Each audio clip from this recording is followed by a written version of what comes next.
basically just worshipped them from about 10 years ago till now, and I just live, breathe, sleep Deep Purple.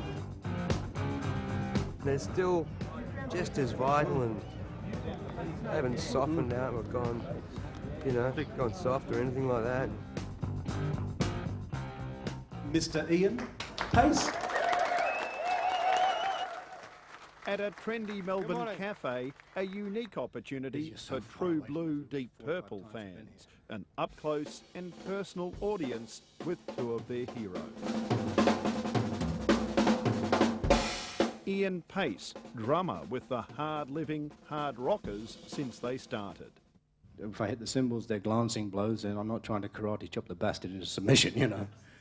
And Steve Morse, a legend in his own right before becoming Deep Purple's lead guitarist 7 years ago. Most here are musicians themselves. They've come to learn. It's refreshing to hear these superstars say they owe it to their fans. It's something I wish I could have seen as a young player.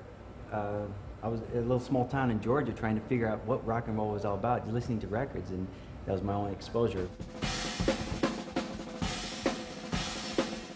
Without being too sort of saintly about it, I can pass on a lot of really useful information in an hour, hour and a half, which can save them years of messing around and doing the wrong things.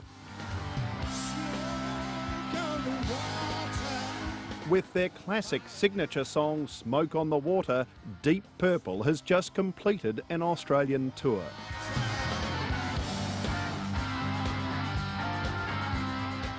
Still going after 33 years, they rival the Rolling Stones as the elder statesmen of rock.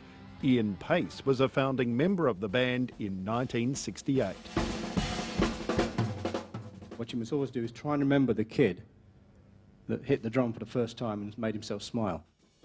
At the workshop, Paice shares his playing secrets. These hard-rocking hard cases also dote on the band's history. People are very selective about what they remember. You remember the good bits. And we had a lot of great, funny, productive, exciting times. And the crappy bits, you tend to forget them.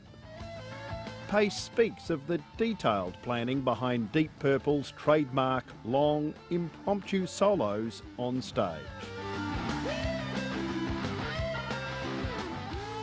We have a phrase called horse's eyes, and it's, now? You know, it's done with panic and trust in the other guys. It comes off 9 times out of 10. And of course, the 10th times you make complete balls of it.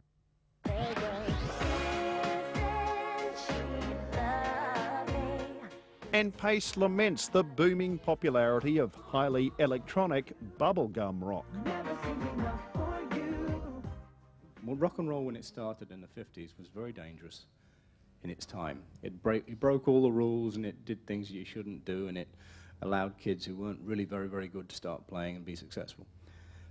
Over the years, rock and roll sort of got very safe, almost corporate, you know.